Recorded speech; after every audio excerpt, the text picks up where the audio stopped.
काल 5% मेजर करेक्शनच्या नंतर आज मार्केट पॉझिटिव्ह ओपन झाला, पण दुपारपर्यंत सिच्युएशन काही कालच्या सारखीच होती. दुपारपर्यंत मार्केटमध्ये बऱ्यापैकी प्रेशर सिच्युएशन होती, पण सरते शेवटी ज्यावेळेला मार्केट क्लोज होणार होता त्यावेळेला पुन्हा एकदा बाउन्स बॅक झाला आणि मार्केट पॉझिटिव्ह क्लोज झाला. नमस्कार मित्रांनो, माझं नाव राजेश मोरे आणि स्टॉक मार्केटमधल्या महत्त्वाच्या घडामोडी आज आपण या व्हिडिओमधून बघणार आहोत. सद्भाव इंजिनिअरिंग लिमिटेडला आज गुजरात मेट्रो रेल कॉर्पोरेशनचा जवळपास एक मोठा प्रोजेक्ट मिळालेला आहे. या प्रोजेक्टची जी कॉस्ट आहे ही 780 करोड इतकी आहे आणि या बातमीमुळे हा स्टॉक 11% वरती होता. या प्रोजेक्टच्या अंतर्गत सद्भाव इंजिनिअरिंगला जवळपास 11.6 किलोमीटरचा एक ब्रिज बनवायचा आहे आणि सोबतच आणखी छोटी मोठी बरीचशी कामं आहेत. तर या न्यूजच्या निमित्ताने आपण ह्या स्टॉकचं थोडंसं अनालिसिस करूया, त्याचा बिझनेस बघूया आणि थोडेसे फायनान्शियल्स पण बघण्याचा प्रयत्न करूया. बेसिकली ही जी कंपनी आहे ही कंपनी इन्फ्रास्ट्रक्चर कंपनी आहे आणि बेसिकली कन्स्ट्रक्शन आणि मेंटेनन्सचं काम करते. तर कन्स्ट्रक्शन आणि मेंटेनन्स मध्ये महत्वाचं काय कोणतं काम करते, तिथं रोड्स आणि हायवेचं काम करते, सोबतच इरिगेशन सिस्टीम्स आहेत आणि मायनिंग संदर्भातले जे कन्स्ट्रक्शन आणि मेंटेनन्सचं काम आहे ती कंपनी हे काम करत असते. कंपनीचा डिव्हिडंड देण्याचा जो काही हिस्ट्री आहे ही हिस्ट्री इतकी काही चांगली नाही, पण कंपनीचा ROE म्हणजे रिटर्न ऑन इक्विटी हा बँक FD पेक्षा नक्कीच चांगला आहे. कंपनी आता ओव्हरबॉट रिजन मध्ये सुद्धा नाहीये, म्हणजे कंपनीमध्ये आपण एंट्री करण्यासाठी ही योग्य वेळ आहे असं सांगता येईल. म्हणजे त्या फायनान्शियल रेशोवरून आपण तसं सांगू शकतो. 2017 पासून आतापर्यंत कंपनीच्या रेव्हेन्यू मध्ये आणि प्रॉफिट मध्ये कन्सिस्टंटली वाढ झालेली आहे. प्रमोटरची टोटल होल्डिंग ही जवळपास 46.83% ची आहे आणि याच्यामध्ये म्युच्युअल फंडची जी काय होल्डिंग आहे ती 2017, 18 आणि 19 पासून कन्सिस्टंट आहे. ती जवळपास 21% जास्त आहे म्युच्युअल फंडची होल्डिंग आहे. कंपनीचा जो इबिडा होता, इबिडा जवळपास 2017 पासून 2020 पर्यंत कन्सिस्टंटली वाढला आहे आणि त्याच्या पलीकडे जाऊन हा इबिडा जो आहे हा 2017 पासून हा 2020 पर्यंत जर आपण प्रॉपर कॅल्क्युलेट केलं तर आपल्याला कळेल तो डबल झालेला आहे. तर ही एक लक्ष देण्याची गोष्ट आहे.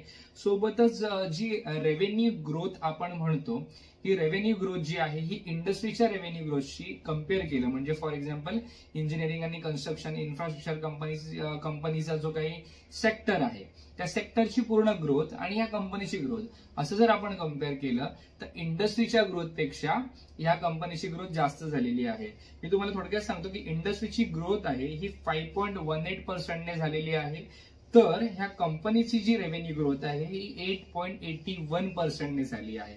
सो ऑलमोस्ट या कंपनीबद्दल सांगितलं, कंपनीला 780 करोडचं एक नवीन प्रोजेक्ट मिळालेला आहे.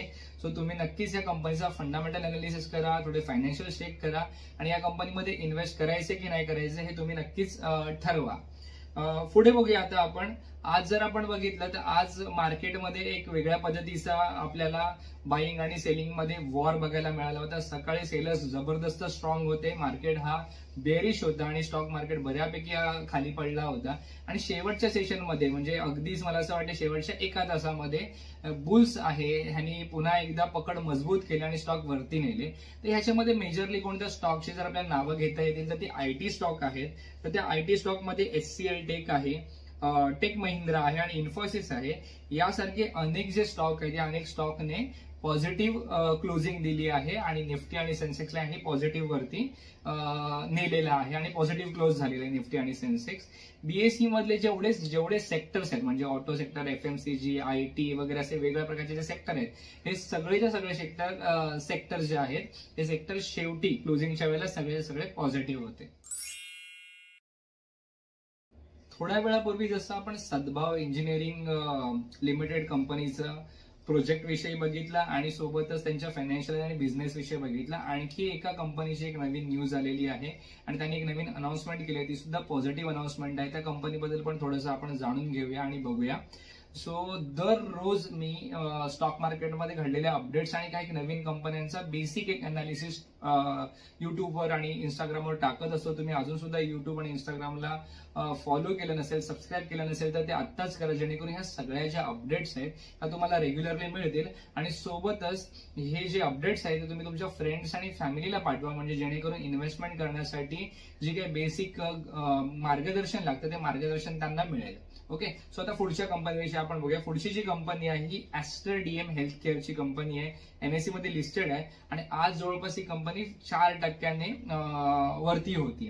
तर ती का वरती होती, तर कंपनी ही 730 करोड इतके पैसे एका नवीन हॉस्पिटल बांधण्यासाठी इन्व्हेस्ट करणार आहे. तर कुठे करणार आहे, तर केमॅन आइसलँड नावाचा एक छोटासा देश आहे.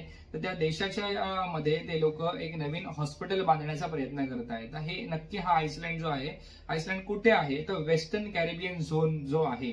ओके, कॅरिबियन कंट्रीज तुम्हाला माहिती असेल, तर वेस्टर्न कॅरिबियन झोन मध्ये हा आइसलँड येतो.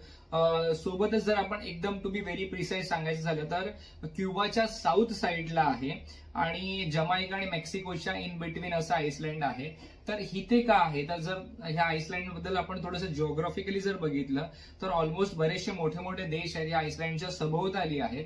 त्यामुळे बऱ्यापैकी मोठ्या प्रमाणामध्ये कस्टमर्स आणि पेशंट्स आहेत ते ह्या ठिकाणी हॉस्पिटलमध्ये ट्रीटमेंटसाठी येऊ शकतात असा कंपनीचा अंदाज आहे. तर कोणत्या कोणत्या रिजन मधून ह्या हॉस्पिटलमध्ये पेशंट्स येण्याची शक्यता आहे, तर कॅरिबियन रिजन आहे, तर हा तर फार मोठा रिजन आहे. सोबतच नॉर्थ अमेरिका आहे, कॅनडा आहे, लॅटिन आणि साऊथ अमेरिका आहे. हे सगळ्या रिजन मधली जी लोक आहेत क्लिनिकल एक्सलन्स साठी इकडे येऊ शकतात. एक मोठं क्लिनिकल एक्सलन्स हब या ठिकाणी ही कंपनी उभी करणार आहे. कंपनीची जी करंट मार्केट प्राइस आहे ही 164.95 रुपीज चालू आहे. दिवसभराच्या प्रेशरनंतर निफ्टी आणि सेन्सेक्स हे फायनली पॉझिटिव्ह क्लोज झालेले आहे. निफ्टी ही 137 पॉइंट्स वरती जवळपास 13,192 ला क्लोज झाली आहे, तर सेन्सेक्स हे 452 पॉइंट्स वरती जवळपास 45,112 रुपयाला क्लोज झालेले आहेत.